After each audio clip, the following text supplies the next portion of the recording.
Dans une bourgade paisible, nichée parmi des collines luxuriantes et traversée par une rivière tortueuse, vivait une enseignante zen de grande renommée. Reconnue pour sa clairvoyance et des recommandations éclairées, des personnes de contrées éloignées affluaient vers elle, en quête de son précieux conseil. Car cette érudite n'était pas simplement une fontaine de savoir. Elle possédait également le don exceptionnel de dévoiler les mystères profonds de l'existence. Un jour radieux, une jeune femme, mue par une question qui pesait sur son cœur, se dirigea vers l'humble demeure de la sage. « Chère maîtresse, entama la jeune femme, quelles sont ces habitudes nuisibles, ces traits de caractère qui nous freinent sur la route du bien-être et de la plénitude ?» Avec un regard empreint de bienveillance, la maîtresse zen consentit à divulguer son savoir sur 7 habitudes particulièrement nocives à éviter. Premièrement, elle aborda la complaisance, cet écueil subtil où l'on se complaît dans une routine confortable en délaissant l'aspiration à l'excellence. Elle incita vivement la jeune femme à repousser les frontières de sa zone de confort, à embrasser le changement, car c'est dans l'inattendu et le non-familier que germent les semences du progrès personnel. Ensuite, elle traita de l'autodénigrement, ce dialogue intérieur corrosif qui peut altérer notre perception du monde. Au lieu de succomber à l'autocritique, elle enseigna à la jeune femme l'art de nourrir une vision de soi positive et édifiante, un pilier essentiel pour l'équilibre intérieur. La maîtresse zen mit également en garde contre le piège de la comparaison.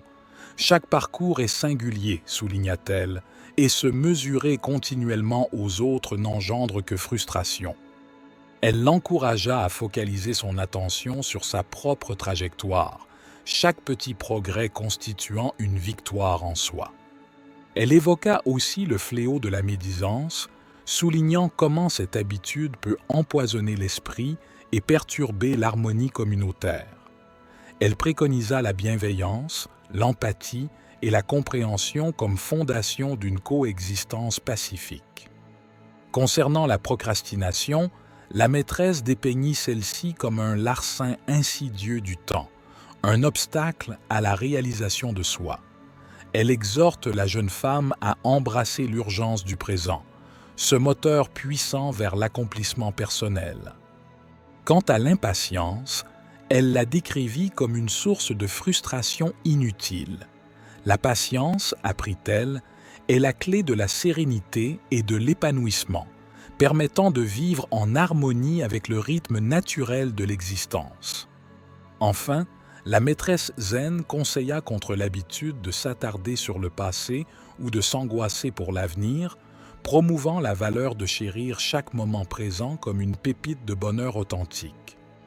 La jeune femme, profondément touchée par ces paroles, ressentit une transformation intérieure, prête à se libérer de ses entraves pour s'orienter vers un avenir empreint de positivité et de réalisation personnelle. Avec reconnaissance, elle remercia la maîtresse pour les leçons transformatrices et se lança dans son voyage de vie renouvelé, armée d'une sagesse rafraîchie, déterminée à cultiver une existence rayonnante de joie et de paix. Ainsi, l'enseignement de la maîtresse zen rayonna bien au-delà de cette jeune femme, influençant toute la communauté dans sa quête de bonheur et d'accomplissement, démontrant que la sagesse est un voyage, pas une destination. Merci pour votre écoute.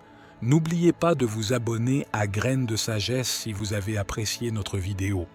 À très vite pour une nouvelle aventure.